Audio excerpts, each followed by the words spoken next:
오늘 금요기도에 하나님 앞에 나와 예배하는 여러분 모두에게 하나님의 크신 은혜와 사랑과 축복이 함께 하시기를 주님의 이름으로 축원합니다. 오늘 평신도 수련회가 있었던 날인데요. 물론 거기서 하루 종일 은혜 받으신 분들도 있으시지만 참석하지 못하신 분들도 많이 계셔서 오늘은 그냥 평소대로 금요 기도회 진행하도록 그렇게 하겠습니다. 우리 함께 찬양하시고 말씀 듣도록 하겠습니다. 주가 보이신 생명의 길.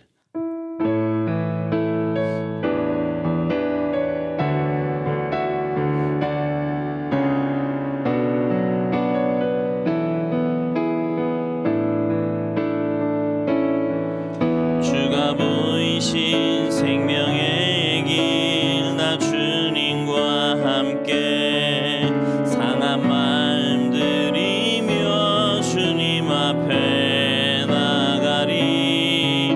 나의 의로움이 되신 주 그 이름 예수, 나의 길이 되신 이름 예수.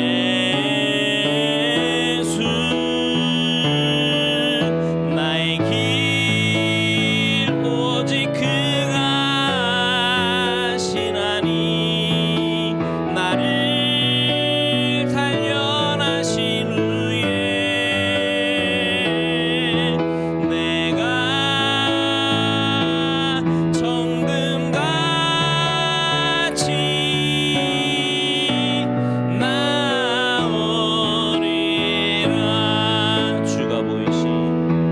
주가 보이신 생명의 길, 나 주님과 함께 상한 마음 들이며 주님 앞에 나가리. 나의 의로움이 되신 주 그 이름 예수, 나의 길이 되신 이름 예수.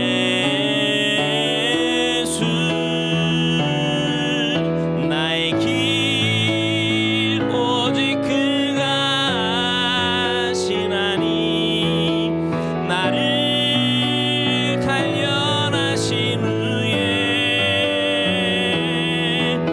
내가 정금같이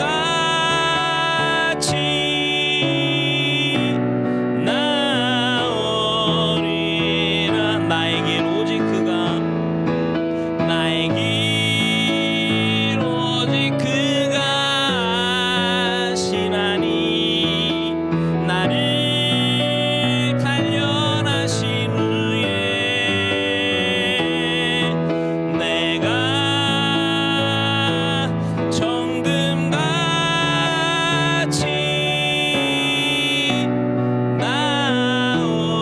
나오리라. 아멘. 기도하시겠습니다. 하나님, 우리가 이 땅을 살면서 참 많은 고난과 아픔을 만날 때가 있는데, 하나님, 이유 없이 만나는 고난 없고 또 까닭 없이 만나는 아픔이 없음을 주님의 말씀을 통해서 깨닫습니다. 그 아픔과 고난을 통해 우리가 다듬어지고 변화되어서 주님 닮아가는 참된 주님의 백성들이 모두 될 줄로 믿습니다.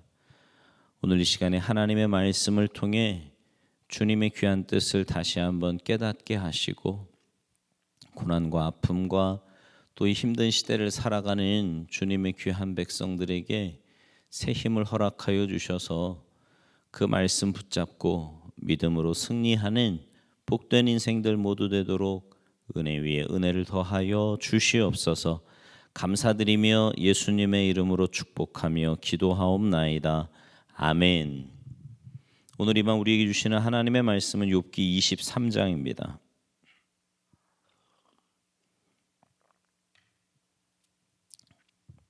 욥기 23장 10절 한 절만 우리 한 목소리로 봉독하시겠습니다. 시작. 그러나 내가 가는 길을 그가 아시나니, 그가 나를 단련하신 후에는 내가 순금같이 되어 나오리라. 아멘. 할렐루야. 여러분은 잘 참는 쪽에 속하십니까? 아니면 참는 것이 힘든 쪽이십니까? 어떠세요? 어떻게 사십니까?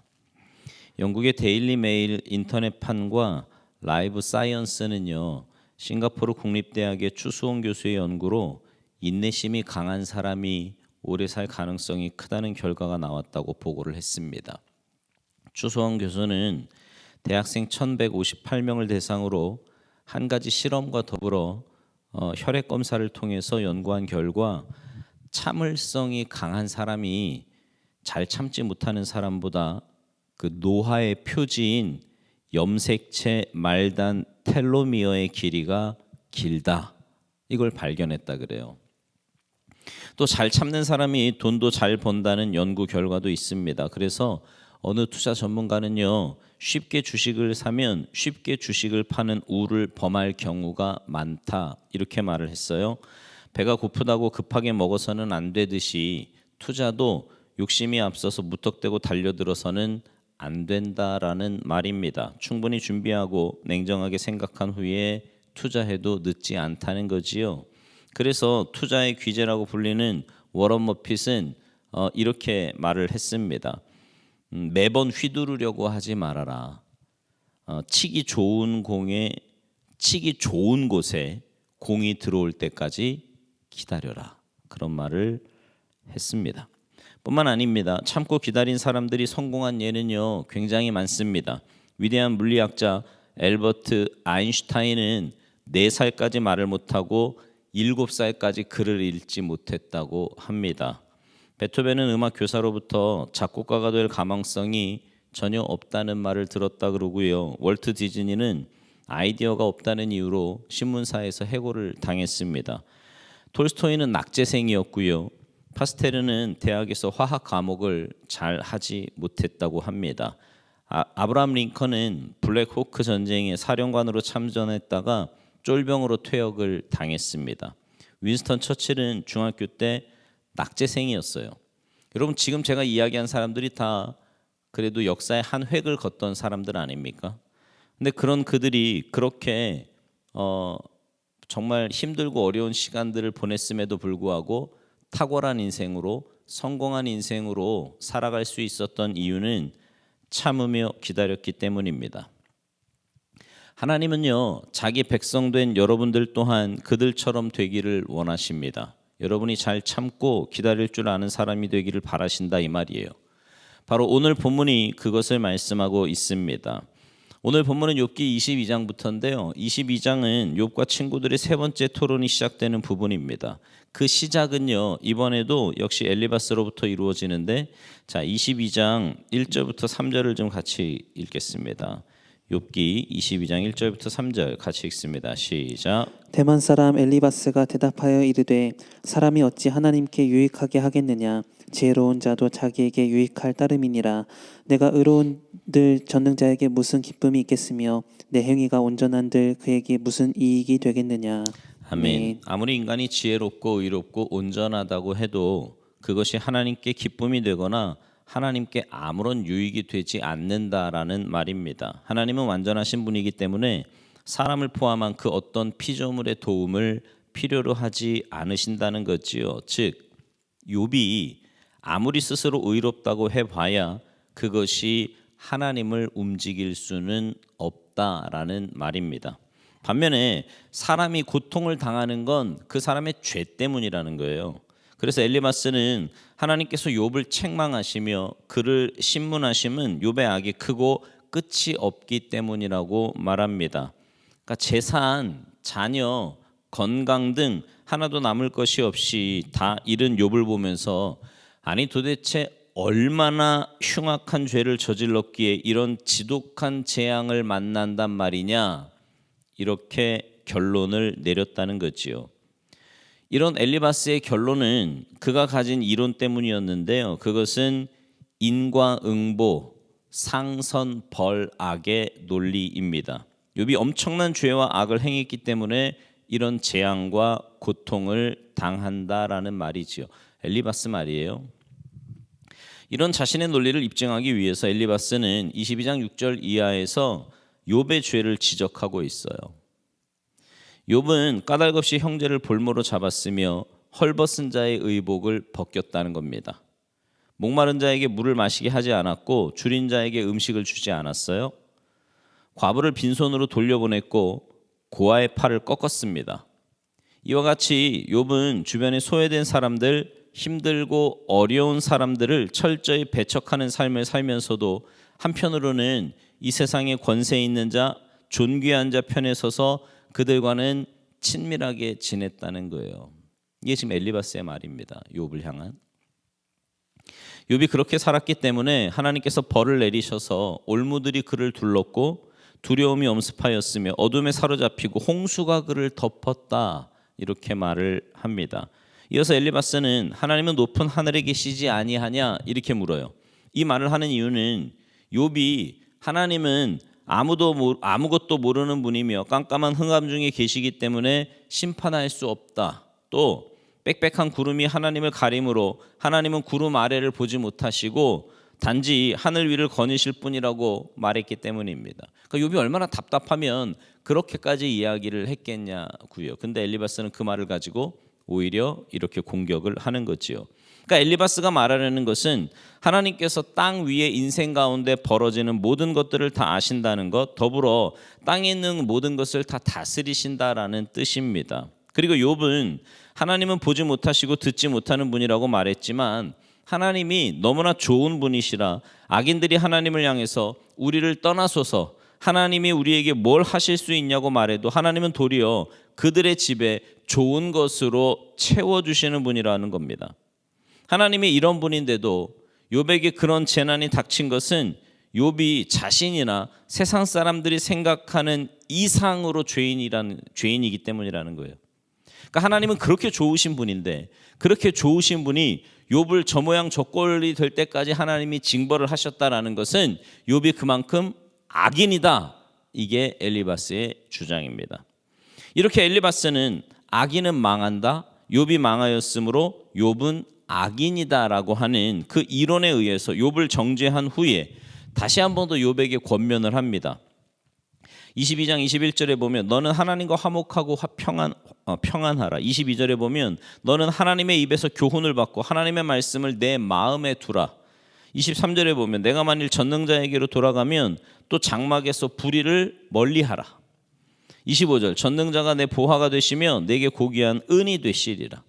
그러니까 엘리바스는 욥에게 구체적인 해결책을 지금 제시하는 거예요. 하나님과 화목하라는 거죠. 화목하라.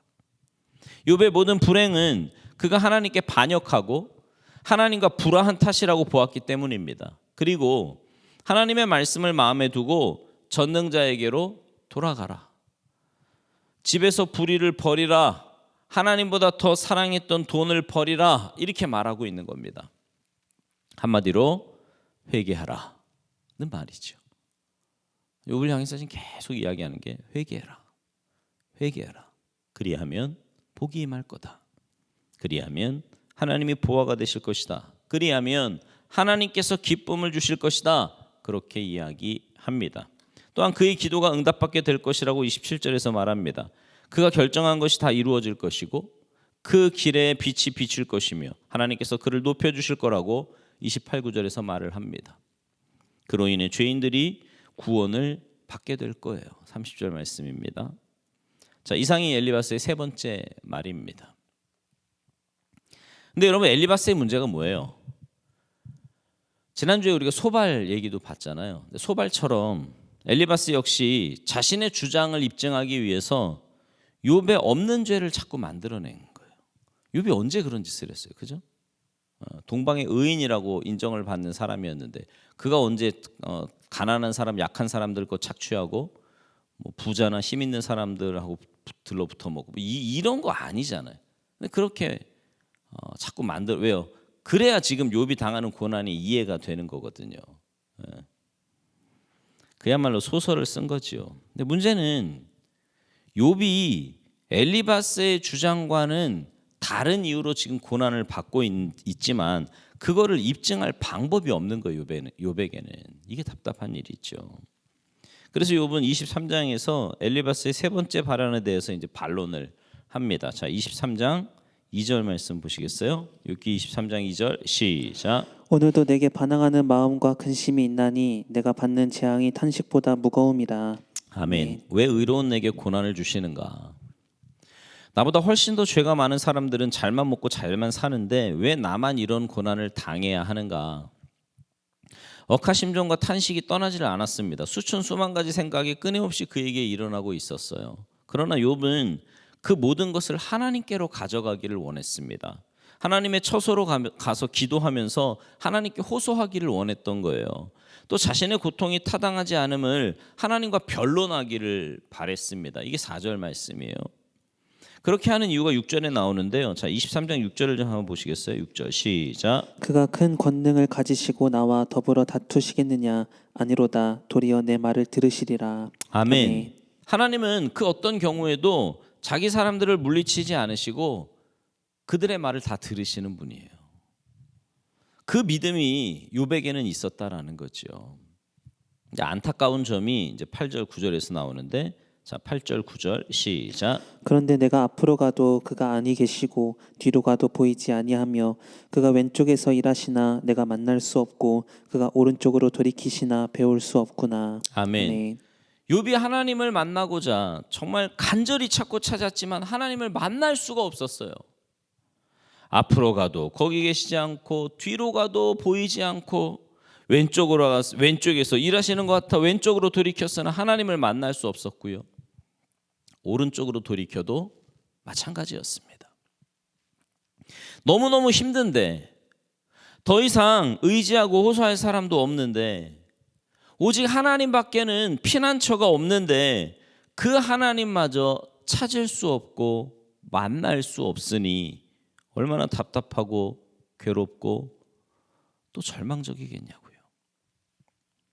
그렇지만요, 이제 욥이 그럼에도 불구하고 포기하지 않습니다. 왜요? 먼저는 하나님이 자신이 가는 길 앞으로 어떻게 될지를 아신다라는 믿음 때문입니다. 오늘 본문 10절에 보면 그러나 내가 가는 길을 그가 아시나니. 지금까지 자신을 인도하신 하나님, 그 누구도 자신의 앞날을 알 수 없지만 그 하나님은 알고 계신다는 믿음이 욥에게 있었습니다. 또 하나는 그는 비록 자신의 고난이 너무나 지독할지라도 그 고난의 유익을 믿고 있었던 거예요. 그가 나를 단련하신 후에는 내가 순금같이 되어 나오리라. 고난은 용광로와도 같아서 신자의 인격과 신앙과 삶의 불순물들을 제거하는 역할을 합니다. 욥은 그것을 너무나 잘 알고 있었어요. 고난으로 인하여 더 이상 살 수 없을 만큼 힘들지라도 하나님은 그 고난을 통하여 신자의 믿음을 순도 100%의 금처럼 순수하게 만드신다라는 거죠. 고난이 없이는 믿음이 자라지 않고 강해지지 않는 겁니다. 그런 가운데 욥은 자신의 지난 삶을 이제 돌아보는데요. 자, 11절 12절 같이 읽죠. 시작. 내 발이 그의 걸음을 바로 따랐으며 내가 그의 길을 지켜 치우치지 아니하였고 내가 그의 입술의 명령을 어기지 아니하고 정한 음식보다 그의 입의 말씀을 귀히 여겼도다. 아멘. 여러분, 이 말의 뜻은요, 지금 당장의 현실은 죽음보다 더 고통스럽고 그래서 하나님을 경외하는 것과 신뢰하는 것을 버리고 싶지만 예전처럼 한결같이 오직 하나님의 길로 가며 말씀을 붙잡힌 그런 삶을 살겠다, 이렇게 지금 다짐하고 있는 겁니다. 또한 욥은요, 하나님의 뜻은 정해져 있다. 그 누구도 하나님의 뜻을 돌이킬 수 없다. 하나님은 그 마음에 하고자 하시는 것을 다 행하신다고 13절 14절에서 말합니다. 욥이 하나님의 절대 주권과 전능하심을 믿고 있다는 말이에요. 비록 자신이 재산을 잃고 자식을 잃고 건강을 잃었을지라도 그 역시 돌이킬 수 없는 하나님의 뜻이라고 여겨서 받아들이고 있다는 말이죠. 주시는 분도 하나님이시요 가져가시는 분도 하나님이시기 때문입니다. 욥은요 단지 입술로만 고백하는 게 아니에요. 자, 15절부터 17절 같이 읽겠습니다. 시작. 그러므로 내가 그 앞에서 떨며 지각을 얻어 그를 두려워하리라. 하나님이 나의 마음을 약하게 하시며 전능자가 나를 두렵게 하셨나니 이는 내가 두려워하는 것이 어둠 때문이나 흑암이 내 얼굴을 가렸기 때문이 아니로다. 아멘. 욥이요 하나님을 두려워하는 이유는 자신의 인생의 흑암 때문이 아니라는 거예요. 하나님이시기 때문에 두려웠던 거예요. 자신의 인생의 어두움, 흑암 이게 두려운 게 아니고 하나님이시기 때문에. 이처럼 욥은 고난 중에서도 하나님에 대한 경외심을 잃지 않았습니다. 여러분 이런 욥의 모습이 굉장히 중요합니다. 바로 저와 여러분이 배워야 할 신앙과 삶의 모습이에요. 내 모든 실패와 좌절과 아픔과 상실마저 하나님의 주권으로 받아들이며 그 가운데서도 하나님을 향한 경외심과 신뢰를 놓지 않는 것, 여러분도 이와 같이 사시기를 간절히 바랍니다. 고난 가운데서도요. 그런 고백을 하면서도 또 다른 생각이 이제 그를 사로잡는데, 욥은 자신을 둘러싼 세상의 현실을 보니 하나님께서 심판하지 않으실 것처럼 보인다고 말합니다. 자, 24장 1절이에요. 시작. 어찌하여 전능자는 때를 정해놓지 아니하셨는고 그를 아는 자들이 그의 날을 보지 못하는고. 아멘. 이 말은요 하나님께서 공의로 심판하실 날을 알 수 없어서 답답하다는 뜻이고요. 이 세상의 악한 자들 또한 같은 생각을 갖고서 마음대로 악을 저지르고 있다는 뜻입니다. 그러면서 24장 2절 이하에서 악한 자들이 하나님의 심판이 없는 것처럼 여기고 스스럼 없이 악을 행하는 이제 구체적인 예를 쭉 들고 있는데, 어떤 사람은 땅의 경계표를 옮겨서 남의 땅을 빼앗아서 자기 땅을 넓힙니다. 다른 사람의 양떼를 빼앗아서 자기 양처럼 기르고요. 고아의 나귀를 몰아가면서 과부의 소를 빼앗습니다. 부모 없는 고아에게, 남편 없는 과부에게 나귀나 소는 유일한 재산이자 유일한 노동력입니다. 그런 것을 강탈한다라는 것은 고아와 과부의 생명을 위협하는 살인행위나 마찬가지이지요. 또한 악인들이 가난한 자들의 재산을 강압적으로 빼앗기 때문에 약하고 힘없는 사람들은 그것이 두려워서 숨어 산다는 거지요. 4절 말씀입니다. 그런 가운데 먹고 살려고 거친 광야의 들나귀처럼 들판에서 죽도록 일을 합니다.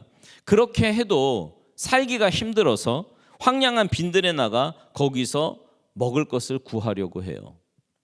이처럼 가난하고 힘없는 사람들은 있는 자들에게 서러움을 당할 뿐만 아니라 생존에 필요한 것들조차 구할 수 없어서 참혹한 현실에 허덕이고 있다는 겁니다. 그러다가 해도 안 되니까 어떤 일을 저질러요? 6절 보세요. 밭에서 남의 꼴을 베며, 그러니까 허기를 견디지 못해서 도둑질까지 한다는 말이에요. 근데 그들이 훔친 것이 사람이 먹을 만한 게 아닙니다. 꼴을 베며 그랬잖아요. 이 꼴은 뭐냐면 짐승의 먹이, 그러니까 동물의 사료예요. 기껏 훔쳐서 먹는다는 게 동물의 사료를 훔쳐다 먹는 겁니다. 얼마나 비참해요. 또 약자들은 의복이 없어 벗은 몸으로 추운 밤을 지냅니다. 7절 말씀이에요.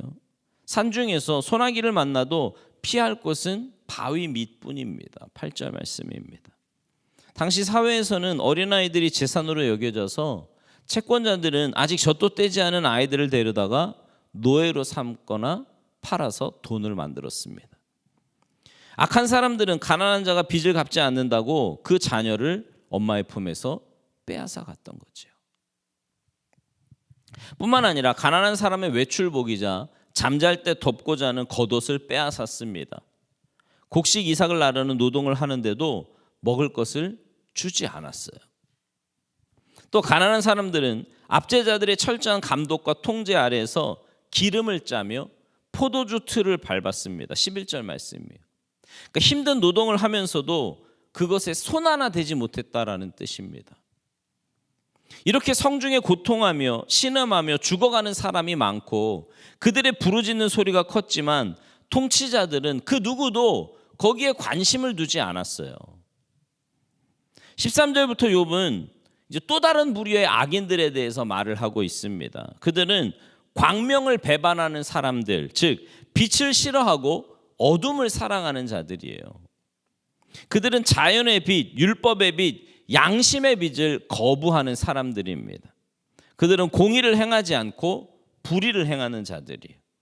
그들은 살인자들이며 도둑이며 간음하는 자들이며 어둠을 틈타서 온갖 악을 저지르는 자들입니다. 그리고 그것이 발각될까 두려워 빛이 있는 곳은 어디든 꺼려하고 있었습니다. 근데 여러분, 욥이 지금 이런 말을 하는 것은요, 통치자들과 사회에 대한 그 사회에 대한 불만을 토로하는 게 아니에요. 사람들, 그 가운데 가난하고 힘없는 사람들이 형편이 이러한데도 하나님께서 침묵을 지키신다는 거죠. 욥이 말하고자 하는 건 그거예요. 12절 하반절에 보면 하나님이 그들의 참상을 보지 아니하시느니라. 사회에 이렇게 약자들, 악한 자들, 지금 이런 상황들이 있는데도 하나님이 보지 않으신다는 거예요. 하나님은 세상에서 고통당하는 사람들과 그들을 핍박하는 사람들에 대해서 침묵하시는 것처럼 경건하고 온전한 자신이 재앙 가운데 고통하는 것에 대해서도 침묵하신다는 것에 대해서 지금 불만을 터뜨리고 있는 겁니다. 이어지는 18절부터 20절을 보세요. 욥은 악인들이 받을 심판에 대해서 말을 합니다. 악인은 물 위에 떠내려갈 거예요. 그들의 소유는 세상에서 저주를 받을 겁니다. 다시는 포도원 길로 다니지 못할 거예요. 가뭄과 더위가 눈 녹은 물을 빼앗듯이 범죄자들도 그렇게 죽임을 당할 겁니다. 그리고 악인을 낳은 어머니도 그를 잊어버리고 구더기가 그를 달게 받아 먹을 겁니다. 그들은 다시 기억되지 않고 잘린 나무처럼 꺾어지고 말 거예요. 그 후에 악한 자가 생전에 저지른 죄악의 실상들이 낱낱이 드러나 증거될 겁니다. 임신하지 못하는 여자를 박대한 일, 과부를 선대하지 않은 일, 자신의 힘만 의지하는 그 교만과 악을 행하는 데 담대했던 그 모든 것이 다 드러나 하나님의 심판대에 서게 될 겁니다. 그 하나님의 심판에서 살아남을 악인은 아무도 없어요. 이처럼 악인은 반드시 하나님의 심판을 받을 겁니다. 이런 발언을 한 욥은 자신의 입장을 정리하고 있어요. 악한 자들이 벌을 받아야 마땅한데도 벌을 받지 않는 것과 도리어 의롭게 산 자신이 재앙과 고통을 겪고 있는 것이 이해가 되지 않는다는 거죠. 그리고 세상에는 악인들이 번성하고 의인들이 고통당하는 그 상황이 벌어지는 것이 이해되지 않는다는 신앙적인 회의에 빠진 겁니다. 욥이. 그러나 욥은 하나님의 주권을 끝까지 불신할 수는 없는 거예요. 그러니까 욥이 어쨌든 하나님을 온전히 신뢰하고 경외했던 사람이잖아요. 그랬던 사람이 고난이 왔다고 화가닥 뒤집어져 가지고 하나님 모른다 뭐 이러진 않잖아요. 그죠? 근데 욥이 지금 그렇습니다. 하나님의 심판이 당장 임하지는 않지만 하나님은 반드시 심판하실 것임을, 그리고 반드시 경건하고 의롭게 산 자들에게 상 주실 것임을 믿었기 때문입니다. 그 결과 욥은 하나님을 바라보면서 끝까지 인내하며 기다리는 쪽에 설 것이다, 이렇게 선언합니다. 프린스턴 신학교에서요 30년 넘게 교수로 재직한 벤자민 워필드라고 하는 박사가 있어요. 굉장히 유명한 신학자인데요. 그런 그에게도 삶에 깊은 아픔이 있다는 것을 아는 사람은 많지 않습니다. 25살에 결혼을 했는데요. 배를 타고 독일로 신혼여행을 떠났습니다. 근데 엄청난 폭풍 가운데 항해하던 그 배 위에서요, 신부가 그만 번개를 맞습니다. 근데 이제 번개를 맞고 이런 말 하면 좀 죄송하지만 죽으면 차라리 좀 난데 이 아내는 중증 장애인이 돼요. 번개를 맞고. 근데 이 워필드가요. 결혼 생활 내내 2시간 이상 집을 비운 적이 없답니다. 부인 때문에. 그래서 부인이 세상을 떠날 때까지 무려 39년 동안 지극정성으로 간호를 했어요. 중증 장애인 자기 아내를 39년 동안. 여러분 어디 워필드 박사뿐이겠습니까? 산호라면 정말 누구나 고통을 당하기 마련 아니에요? 근데 그 모든 것을 극복하는 것은 인내하는 길뿐입니다. 제가 어떤 분한테 그런 얘기했어요. 고난이 없는, 내가 목회를 하면서 이렇게 집집마다 보니까 고난이 없는 집은 없더라고요. 문제 없는 집도 없고. 이제 보기에 그냥 지난주인가 그 우리 리더들 셀 모임 하는데 어떤 분이 그러시더라고요. 다른 집은 그냥 다 괜찮은 것 같고 뭐 그렇게 열심히 신앙생활 안 해도 그냥 나름대로 평안하고 잘 먹고 잘 사는 것 같은데 왜 나는 이렇게 힘든지 모르겠다. 근데 많은 분들이 그런 생각하는 것 같아요. 근데 여러분 제가 목회를 하면서 이렇게 보니까 아니라니까. 거의 대부분의 가정이 문제가 다 있어요. 아픔이 있고 눈물이 있습니다. 성도들하고 이렇게 얘기하다 보면요, 어쩔 때는 얼마나 눈물이 나는지 몰라요. 그 아픔과 그 상황이 너무 안타까워서. 철학자 에픽테투스라는 사람이 이런 말을 했습니다. 한 송이의 포도나 무화과가 갖고 싶다면 시간과 인내가 필요하다는 것을 먼저 알아야 한다. 우선 꽃을 피우고 그리고 열매를 맺고 그리고 나서 익기를 기다려야 한다. 한 알의 곡식이나 과일 하나 얻기 위해서도 인내가 필요하다는 겁니다. 믿음의 영웅들을 보면 그들은 잘 기다린 사람이었음을 알 수 있어요.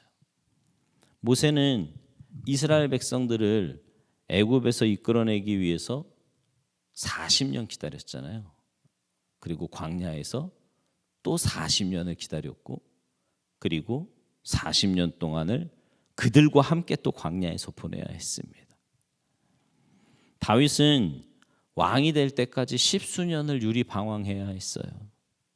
엘리사벳과 사가랴는 노년이 될 때까지 기다린 끝에야 특별한 아기 세례 요한을 얻을 수 있었습니다. 사도 바울은 감옥에서 석방되기를 기다리면서 편지를 썼는데 그 편지들이 신약의 일부가 되었습니다. 이처럼 잘 참고 기다리는 사람은요, 무엇이든지 할 수 있는 사람이고요. 참을성이 없는 사람은 아무것도 할 수 없는 사람입니다. 찰스 스펄전 목사님이 이런 재미있는 말을 했습니다. 달팽이는 인내 하나로 방주에 도달했다. 달팽이가 가는 속도가요, 시속 12m래요. 그러니까 1시간에 12m 간다 이 말이에요. 그렇게 느리지만 달팽이는 인내하고 또 인내하면서 걸은 끝에 구원의 방주에 승선할 수 있었다는 말입니다. 사랑하는 성도 여러분, 오늘 본문의 욥을 한번 보십시오. 자기도 세상도 사람도 심지어 하나님마저도 꼭꼭 숨으시고 말씀하지 않는 가운데 있었지만 참고 기다리겠노라고 결단하고 있습니다. 참고 기다리겠노라.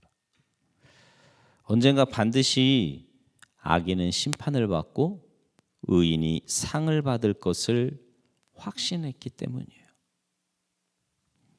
그러므로 여러분도요, 그 어떤 상황 가운데 있다고 할지라도 끝까지 하나님 바라보시면서 참고 기다리시기 바랍니다. 믿음은 참고 기다리는 거예요. 그러면 설교 시작에 말씀드린 대로 반드시 승리할 거고 크고 놀라운 유익을 누리게 될 겁니다. 근데 그냥 참으라 그러면 힘들잖아요. 그죠? 못 참잖아. 그래서 감사한 게 뭐냐면 성령의 9가지 열매 가운데 오래 참음, 인내가 있어요. 그러니 여러분 안에 계신 그 성령님의 인도하심에 순종하며 사시기 바랍니다. 그러면 여러분의 힘으로가 아니라 여러분 안에 계신 성령님의 역사하심으로 인내하게 될 거예요. 그리고 그 인내 가운데 아름답고 복된 열매를 많이 맺게 될 줄로 믿습니다.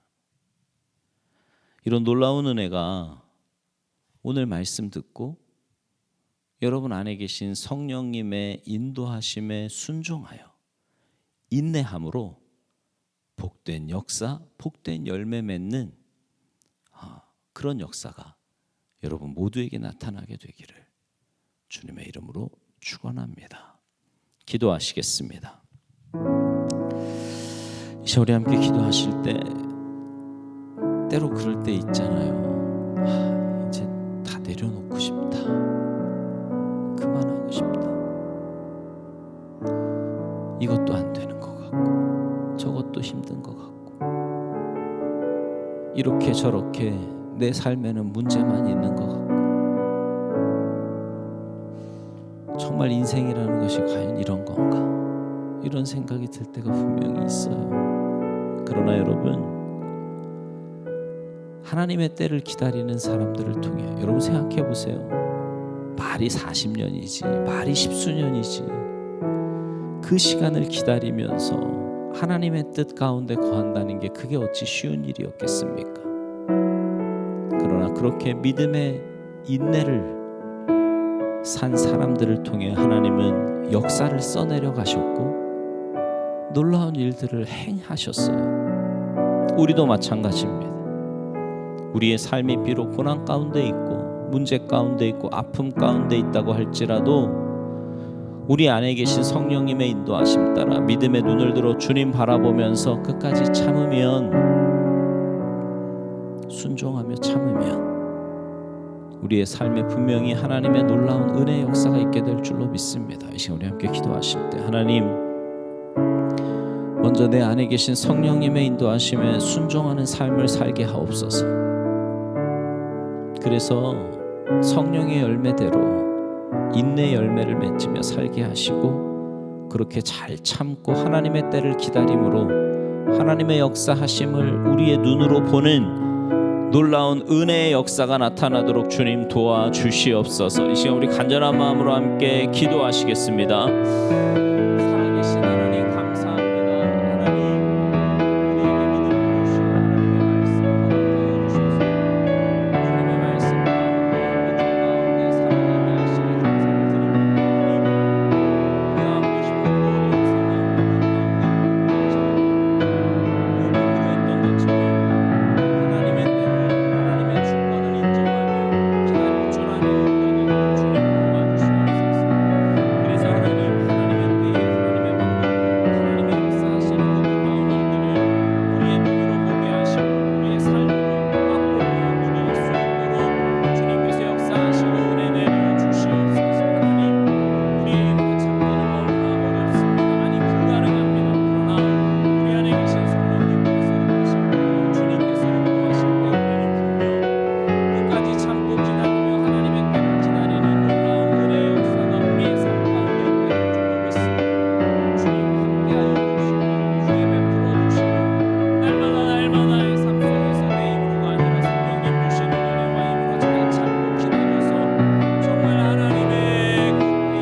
하나님, 수많은 고난과 아픔을 지나야 하는 우리의 인생길이지만 분명한 것은 하나님의 역사하심과 하나님의 때가 분명히 있음을 주님의 말씀을 통해서 다시 한번 깨닫습니다. 우리가 그 때를 참고 기다리며 인내해야 하는데 저희들의 힘으로는 참는 것이 너무나 어렵고 주님의 때를 기다리는 것이 너무나 어렵습니다. 아니, 불가능합니다. 우리 안에 계신 성령님께서 내 마음과 생각의 주인이 되어주시고 내 삶의 주인이 되어주셔서 주님의 인도하심 따라 끝까지 참고 기다리며 주님의 때를 기다릴 줄 아는 우리가 되게 하셔서 하나님의 때에 하나님의 역사하심을 우리의 눈으로 보고 맛보고 누릴 수 있는 은혜의 삶이 되도록 주님 함께 하시고 역사하여 주시옵소서. 지금 힘들고 어렵더라도 더 주님 바라보게 하시고 더 주님 의지하게 하셔서 주님께로부터 오는 그 위로와 평안함이 우리들 모두에게 날마다 풍성하게 임하도록 주님 함께하여 주시옵소서. 감사드리며 예수님의 이름으로 축복하며 기도하옵나이다. 아멘.